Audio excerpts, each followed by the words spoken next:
This MFL Marmac Coach Conversation brought to you by Birdnow Chevrolet, by Havlicek Trucking, and by Meyer Auto Service. We're here with head coach Dan Anderson. And, Coach, a big win in week number 1 over Maquoketa Valley. What impressed you the most about your guys in week 1?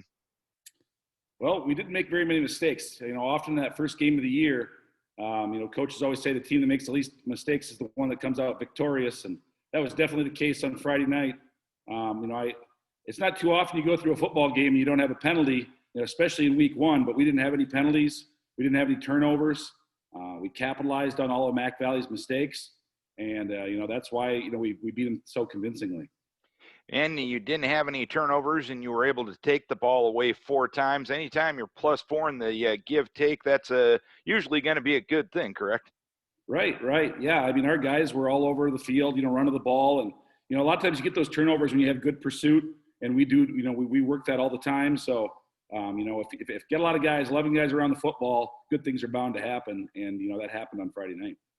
And it looked like, looking at the stat sheet, Cullen McShane did everything except take your ticket at the gate. Yeah, he had a big game. He looked like an all-state football player out there on Friday night. It's nice when you can be up, 2 touchdowns and we haven't even touched the ball yet on offense. We were up 13-0 and our offense hadn't even taken the field. Mac Valley took the opening kickoff and I think they got 1 or 2 first downs and then they had to punt. Cullen McShane blocks the punt, scoops it up and runs 47 yards for a touchdown. Then we kick off to Mac Valley. They go 3 and out. They punt to us and Carter Decker, fields the punt and goes 68 yards for a, punt return for a touchdown with some good blocking in front of him. So, special teams played really special on Friday night. We had some of our older guys really stepped up and kind of, took charge because we had a lot of young faces in there playing football for us. And those older guys did what they needed to do. I talked to them. I said, you've been here before. You were part of that team last year. You played in tough situations against really good football competition.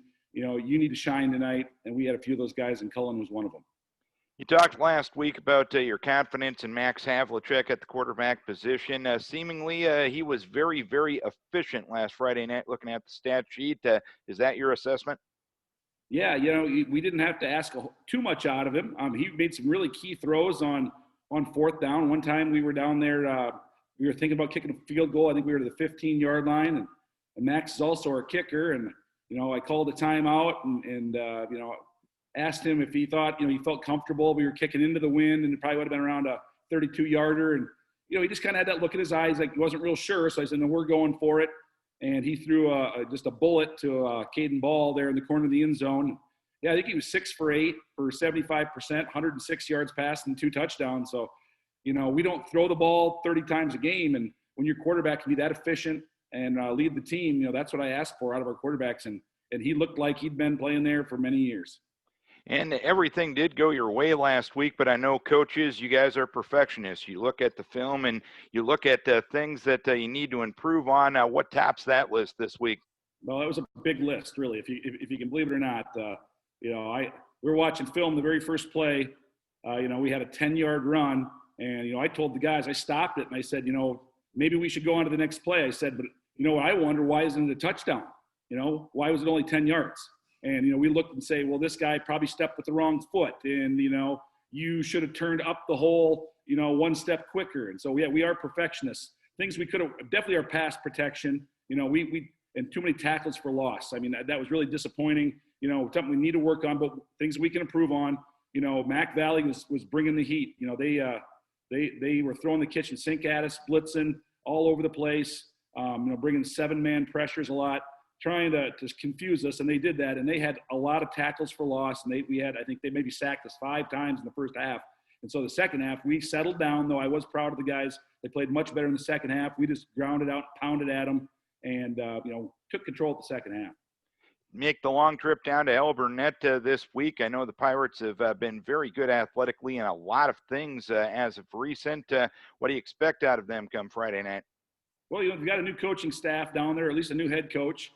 They've got a 3-year quarterback who's, one of those, that basketball player that Caves that was on that finals team 2 years ago and was their point guard, and he's an all-state baseball player. So they've got a very good quarterback that's, poised in the pocket. They're big. They're bigger than Mac Valley up front.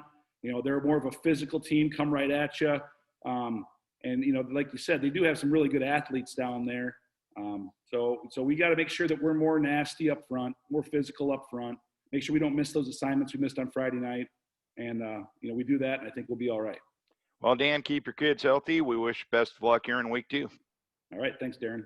This MFL Marmac Coach Conversation brought to you by Bird Now Chevrolet, by Havlicek Trucking, and by Meyer Auto Service.